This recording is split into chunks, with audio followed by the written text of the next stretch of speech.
Hello S S C ಅಸ್ಪಿರೆಂಟ್ಸ್, ಇಲ್ಲೊಂದು ಮಾತು ನಮ್ಗೆ ಭಾಳ ನಿಮ್ಗೆ ಸೀರಿಯಸ್ ಆಗಿ ಹೇಳ್ಬೇಕಾಗಿದೆ. ಎಸ್ ಎಸ್ ಸಿಯಲ್ಲಿ ರೀಸನಿಂಗ್ ಅನ್ನುವಂಥ ಒಂದು ಏನು ಸಬ್ಜೆಕ್ಟ್ ಇದೆಯಲ್ಲ, ಅದು ನಿಮ್ಮ ಲೈಫ್ಗೆ ಟರ್ನಿಂಗ್ ಪಾಯಿಂಟ್ ಕೊಡುವಂಥದ್ದು, ನಿಮ್ಮ ರ್ಯಾಂಕ್ ಅನ್ನ ಡಿಸೈಡ್ ಮಾಡುವಂಥದ್ದು. ಹಾಗಾಗಿ ಇಲ್ಲಿ ಔಟ್ ಆಫ್ ಔಟ್ ಮಾರ್ಕ್ಸ್ ಗಳನ್ನು ತೆಗಿಬೇಕಂತಂದ್ರೆ ಒಂದೊಂದು ಟಾಪಿಕ್ ಡಿಫಿಕಲ್ಟ್ ಆಗಿರ್ತಾವ, ಒಂದೊಂದು ಟಾಪಿಕ್ ಈಸಿ ಇರ್ತಾವ. ಆದ್ರೂ ಡಿಫಿಕಲ್ಟ್ ಇರ್ಲಿ ಈಸಿ ಇರ್ಲಿ, ಆ ಟಾಪಿಕ್ಸ್ ಒಳಗ ಆ ಸಬ್ಜೆಕ್ಟ್ ಒಳಗ ಗ್ರಿಪ್ ಅನ್ನ ಹೊಂದಿ ಔಟ್ ಆಫ್ ಔಟ್ ಮಾರ್ಕ್ಸ್ ಹೆಂಗ್ ತಕ್ಕೋಬೇಕು ಅನ್ನೋದನ್ನ ಹೇಳಿಕೊಡ್ತೀನಿ ನೋಡ್ರಿ. ಮೊದಲನೇದಾಗಿ ಸಾಮ್ಯತೆ ಅನ್ನುವಂತ ಒಂದು ಚಾಪ್ಟರ್ ಮೇಲೆ ಈ ಸಲ ಹೈಯೆಸ್ಟ್ ಕ್ವಶನ್ಸ್ ಕೇಳಾಕತ್ತಾನ. ಅದು S S C M T S ಇರ್ಲಿ, S S C G D ಇರ್ಲಿ, S S C C H S L ಇಲ್ರಿ, ಇವೆಲ್ಲ ಕ್ವಶನ್ ಪೇಪರ್ ಅನಲೈಸಿಸ್ ಮಾಡಿ ನೋಡಿದಾಗ ಸಾಮ್ಯತೆ ಮೇಲೆ ಹೈಯೆಸ್ಟ್ ಕ್ವಶನ್ಸ್ ಕೇಳಿದಾನ. ನಂತರ ಸರಣಿ ಮೇಲೆ ಕ್ವಶನ್ಸ್ ಬಂದಾವು. ಅದು ಅಲ್ಫಾಬೆಟ್ ಸೀರೀಸ್ ಇರ್ಬೋದು, ಅಥವಾ ನಂಬರ್ ಸೀರೀಸ್ ಇರ್ಬೋದು, ಅಥವಾ ಮಿಕ್ಸ್ಡ್ ಸೀರೀಸ್ ಇರ್ಬೋದು. ಇವತ್ತು ಸೇರಿಸಿ ಸರಣಿ ಮೇಲೂ ಕ್ವಶನ್ಸ್ ಬಂದಾವ. ನೆಕ್ಸ್ಟ್ ಕ್ಯಾಲೆಂಡರ್ ನ ಬಹಳ ಫೋಕಸ್ ಮಾಡ್ತಿದ್ದಿಲ್ಲ ಇದುವರೆಗೆ ಎಕ್ಸಾಮಿನೇಷನ್ ಒಳಗೆ.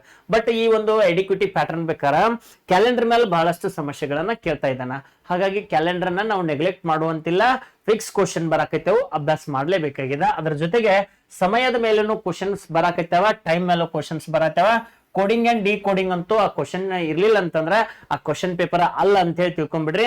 ಅದ್ರ ಮೇಲೆ ಮಿನಿಮಮ್ 2-3 ಕ್ವಶನ್ ಎಕ್ಸಾಮಿನೇಷನ್ ದಾಗ ಬರಾಕ ಹತ್ತವ್ರಿ. ಹಂಗ ನೋಡ್ರಿ, ಸಿಟ್ಟಿಂಗ್ ಅರೇಂಜ್ಮೆಂಟ್ ಮೇಲೂ ಕ್ವಶನ್ಸ್ ಬರತ್ತವ್ರಿ. ಸಿಟ್ಟಿಂಗ್ ಅರೇಂಜ್ಮೆಂಟ್ ಅಂದ್ಕೂಡ್ಲೆ ಎಲ್ಲರೂ ಒಮ್ಗೆ ಡರ್ ಹೊಡೆದ್ ಬಿಡ್ತೀವಿ, ಅಂಜ್ ಬಿಡ್ತೀವಿ. ಅಂಜೋ ಅವಶ್ಯಕತೆ ಇಲ್ಲ. ಇಲ್ಲಿ ನೀವು ಮಾಡಬೇಕಾಗಿದೆ ಏನಂದ್ರೆ ಒಂದಿಷ್ಟು ಕ್ವಶನ್ಸ್ ಪ್ರಾಕ್ಟೀಸ್ ಮಾಡ್ಬೇಕಾಗಿತ್ತು. ನಾನು ಹೇಳಾಕತ್ತೀನ್ರಿ, 4-5 ಕ್ವಶನ್ ಪ್ರಾಕ್ಟೀಸ್ ಮಾಡಿ ಸಿಟ್ಟಿಂಗ್ ಅರೇಂಜ್ಮೆಂಟ್ ಬರ್ಲಿಲ್ಲ ಅನ್ಬೇಡ, ಮತ್ ನೌಕರಿ ಹೆಂಗಾಗ್ತದ. ಅದಕ್ಕೆ 100 ಕ್ವಶನ್ಸ್ ಅನ್ನ ಪ್ರಾಕ್ಟೀಸ್ ಮಾಡ್ರಿ. ಒಂದು ಚಾಪ್ಟರ್ ಬಾಳ್ ಬೇಡ, 100 ಕ್ವಶನ್ಸ್ ಪ್ರಾಕ್ಟೀಸ್ ಮಾಡ್ರಿ. 100 ಕ್ವಶನ್ಸ್ ಪ್ರಾಕ್ಟೀಸ್ ಮಾಡ್ರಿ. ಆ 100 ಒಳಗ ನಿಮ್ಗೆ ಭವಿಷ್ಯ ನಿರ್ಮಾಣ ಆಗ್ತದ. ಅರ್ಥ ಮಾಡ್ಕೊಡ್ರಿ. 4-5 ಕ್ವಶನ್ ಪ್ರಾಕ್ಟೀಸ್ ಮಾಡಿ ದಣ್ಣು ಮಾಡ್ಕೊಂಡ್ರಂದ್ರೆ ಹೆಂಗ ಆಗ್ತೈತ್ರಿ. ಅದಕ್ಕೆ ಸಿಟ್ಟಿಂಗ್ ಅರೇಂಜ್ಮೆಂಟ್ ಮೇಲೆ ಕ್ವಶನ್ಸ್ ಬರಾಕತ್ತಾವ, ಅವ್ನ ಪ್ರಾಕ್ಟೀಸ್ ಮಾಡೋನು ಬಿಡೋದು ಬೇಡ. ನಾನ್ ವರ್ಬಲ್ ಮೇಲೆ ಕ್ವಶನ್ಸ್ ಇದುವರೆಗೆ ಬಹಳ ಕೇಳ್ತಿದ್ದಿಲ್ಲ. ಬಟ್ ಇತ್ತೀಚಿನ ಒಂದು ಪರೀಕ್ಷೆ ಒಳಗ ನಾನ್ ವರ್ಬಲ್ ಮೇಲೆ ಎಲ್ಲಾ ಚಾಪ್ಟರ್ಸ್ ಮೇಲೂ ಕಾನ್ಸಂಟ್ರೇಟ್ ಮಾಡತ್ತಾನ. ಅಲ್ಲಿ ಒಂದು 10 ಚಾಪ್ಟರ್ಸ್ ಅದಾವ. 10 ಚಾಪ್ಟರ್ಸ್ ಒಂದು 2 ದಿನ ಕೂತ್ರಿ ಅಂತಂದ್ರೆ 10 ನೀವು ಕವರ್ ಮಾಡ್ಕೋಬಹುದು. ಅದಕ್ಕೆ ಇಲ್ಲಿ ನಾನ್ ವರ್ಬಲ್ ನೀವು ಅಭ್ಯಾಸ ಮಾಡ್ಬೇಕಾಗಿತಿ. ಅದೇ ರೀತಿ ನೋಡ್ರಿ, ಅರ್ಥಮೆಟಿಕ್ ಮೆಥಮೆಟಿಕ್ಸ್ ಮೇಲೆ ಹೆಂಗ ಕ್ವಶನ್ಸ್ ಬರ್ತಿರ್ತಾವಲ್ಲ, ಹಂಗ ರೀಸನಿಂಗ್ ಒಳಗ ಅರ್ಥಮೆಟಿಕ್ ಮೇಲೆ ಒಂದಿಷ್ಟು ಕ್ವಶನ್ಸ್ ಹಾಕಾಕೈತಾನ. ಫಾರ್ ಎಕ್ಸಾಂಪಲ್, ಈಗ ಏಜ್ ರಿಲೇಟೆಡ್ ಪ್ರಾಬ್ಲಮ್ಸ್ ಇರ್ಬೋದು, ವಯಸ್ಸಿನ ಮೇಲಿನ ಸಮಸ್ಯೆಗಳು ಇರ್ಬೋದು. ಅದೇ ರೀತಿಯಾಗಿ ಈಗ ಒಂದು ಕಾಡ್ ಐತಿ, ಆ ಕಾಡಿನೊಳಗ ಒಂದಿಷ್ಟು 4 ಕಾಲಿನ ಪ್ರಾಣಿಗಳು, 2 ಕಾಲಿನ ಪ್ರಾಣಿಗಳು ಇರ್ತಾವ. ಒಟ್ಟು ತಲೆಗಳ ಸಂಖ್ಯೆ ಕೊಡ್ತಾನ, ಒಟ್ಟು ಕಾಲುಗಳ ಸಂಖ್ಯೆ ಕೊಟ್ಟ 4 ಕಾಲಿನ ಪ್ರಾಣಿಗಳು ಎಷ್ಟಾವ್, 2 ಕಾಲಿನ ಪ್ರಾಣಿಗಳು ಎಷ್ಟಾವ್. ಇಂಥ ಕ್ವಶನ್ಸ್ ರ್ಯಾಂಡಮ್ ಆಗಿ ಕ್ವಶನ್ಸ್ ಕೇಳಕತ್ತೇನ್ರಿ. ಅದಕ್ಕಾಗಿ ಅಲ್ಲಿ ಒಂದ್ ಸ್ವಲ್ಪ ಕಾಮನ್ ಸೆನ್ಸ್ ಅವಶ್ಯಕತೆ ಬಾಳ ಐತಿ. ಗಡಿಯಾರದ ಮೇಲೆ ಕ್ವಶನ್ಸ್ ಎಕ್ಸಾಮಿನೇಷನ್ ಬೀಳಾಕತ್ತಾವ. ಅದಕ್ಕ ನಾವು ಇನ್ನೊಂದ್ ಹೇಳ್ತೀನಿ, ಬರೀ ಹೈಯೆಸ್ಟ್ ಡಿಫಿಕಲ್ಟಿ ಚಾಪ್ಟರ್ ಅನ್ನ ಪ್ರಾಕ್ಟೀಸ್ ಮಾಡೋದಷ್ಟೇ ಅಲ್ಲ, ಬಹಳ ಈಜಿ ಇದೆ ಚಾಪ್ಟರ್ ಅನ್ನ ನೆಗ್ಲೆಕ್ಟ್ ಮಾಡೋದು ಸರಿ ಆಗಂಗಿಲ್ಲ. ಅದಕ್ಕಾಗಿ ನಾ ಏನ್ ಹೇಳತ್ತೀನ್ರಿ, ಎಲ್ಲವೂ ಬ್ಯಾಲೆನ್ಸ್ ಇರ್ಬೇಕು. ಈಜಿ ಇದ್ದಿದ್ದು ಫಸ್ಟ್ ಪರ್ಫೆಕ್ಟ್ ಮಾಡಿ ತೆಗೆದಿಡ್ಬೇಕು. ಡಿಫಿಕಲ್ಟ್ ಇದ್ದಿದ್ದನ್ನ ಮ್ಯಾಕ್ಸಿಮಮ್ ಟೈಮ್ಸ್ ರಿಪಿಟೇಷನ್ ಮಾಡಿ ನಾವು ಅಭ್ಯಾಸ ಮಾಡ್ಬೇಕಾಗಿತ್ರಿ. ನಾನ್ ವರ್ಬಲ್ ಮೇಲೆ ಆಲ್ರೆಡಿ ಹೇಳಿತ್ರಿ. ಇನ್ನೊಂದ್ ನೋಡ್ರಿ, ರ್ಯಾಂಕಿಂಗ್ ಟೆಸ್ಟ್ ಅಂತ ಹೇಳಿ ಒಂದ್ ಚಾಪ್ಟರ್ಸ್ ಬರ್ತೈತ್ರಿ. ಅದ್ರ ಮೇಲೂ ಈ ಸಲ ಕ್ವಶನ್ಸ್ ಬಾಳ ಬಂದವ್ರಿ. ಕಂಪ್ಯಾರಿಸನ್ ಟೆಸ್ಟ್ ಅಂತ ಹೇಳಿ ಒಂದ್ ಬರ್ತೈತ್ರಿ. ಅಂದ್ರೆ ಕಂಪೇರ್ ಮಾಡ್ತಾನ, ಈಕಿ ವಯಸ್ಸ ಈಕಿಕ್ಕಿಂತ ಹೆಚ್ಚೈತಿ, ಈಕಿ ವಯಸ್ಸು ಈಕಿಕ್ಕಿಂತ ಕಡಿಮೆ ಐತಿ, ಹಂಗಾರ ಇದ್ರೊಳಗೆ ಯಾರು ಚಿಕ್ಕವ್ರ ಯಾರು ದೊಡ್ಡವ್ರ, ಹಿಂಗ ಕ್ವಶನ್ಸ್ ಬರ್ತಾವ.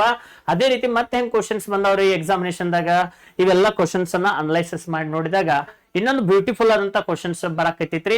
ಅದ ಯಾವ್ದಪ್ಪ ಅಂದ್ರ ಇನ್ಇಕ್ವಾಲಿಟಿ ಅನ್ನುವಂತ ಒಂದು ಚಾಪ್ಟರ್ ಮೇಲೆ. ಇನ್ಇಕ್ವಾಲಿಟಿ ಚಾಪ್ಟರ್ ಮೇಲೆ 2-3 ಕ್ವಶನ್ ಎಕ್ಸಾಮಿನೇಷನ್ ದಾಗ ಒಂದೊಂದ್ಸಲ ಕೇಳ್ಬಿಟ್ಟನ್ರಿ, ಒಂದೊಂದ್ಸಲ ಮಿನಿಮಮ್ ಒಂದಂತೂ ಎಕ್ಸಾಮಿನೇಷನ್ ದಾಗ ಕೇಳಾಕತ್ತೇನ್ರಿ. ಅದನ್ನ ನಾವು ನೋಡ್ಬೇಕಾಗ್ತೈತಿ. ಇನ್ನೊಂದು ಡಿಕ್ಷನರಿ ವರ್ಡ್ಸ್ ಅಂತ ಹೇಳಿ ಒಂದು ಚಾಪ್ಟರ್ಸ್ ಬರ್ತೈತಿ, ಲಾಜಿಕಲ್ ಅರೇಂಜ್ಮೆಂಟ್ ಆಫ್ ವರ್ಡ್ಸ್. ಇವೆಲ್ಲ ಸಣ್ಣ ಸಣ್ಣ ಸಣ್ಣ ಸಣ್ಣ ಚಾಪ್ಟರ್ಸ್ ಅದಾವು. ಆದ್ರೂ ಸದಕ್ಕ ನಿಮ್ಮ ಎಕ್ಸಾಮಿನೇಷನ್ ದಾಗ 1 ಕ್ವಶನ್ ರೈಟ್ ಆತಂದ್ರೆ 2 ಮಾರ್ಕ್ಸ್ ಬರುವಂತ ಚಾನ್ಸಸ್ ಇರ್ತೈತಿ. ಅದಕ್ಕೆ ಅವತ್ರನು ಬಿಡಬೇಡ್ರಿ. ಚಿತ್ರಗಳನ್ನ ಪೂರ್ಣಗೊಳಿಸುವಂತದ್ದು, ಪದಗಳ ಜೋಡಣೆ ಮಾಡ್ತಕ್ಕಂಥದ್ದು, ಈ ರೀತಿಯಾಗಿ ನೀವು ಏನಾರ ಸ್ಟಡಿ ಮಾಡಿದ್ರಿ ಅಂತಂದ್ರ ನಿಮ್ ಸಕ್ಸಸ್ ದೌಡ್ ಸಿಗ್ತದ. ನೀವು ಏನಾರು ಲೇಟ್ ಮಾಡಿ ಪ್ರಿಪರೇಷನ್ ಸ್ಟಾರ್ಟ್ ಮಾಡ್ರಿ ಅಂತಂದ್ರ ಪ್ರಾಬ್ಲಮ್ ನಿಮ್ಗೆ ಆಗ್ತೈತಿ. ಅದಕ್ಕ ಅರ್ಲಿ ಬರ್ಡ್ ಗೆಟ್ಸ್ ಎವ್ರಿಥಿಂಗ್ ಅಂತ ಹೇಳ್ತಾರ.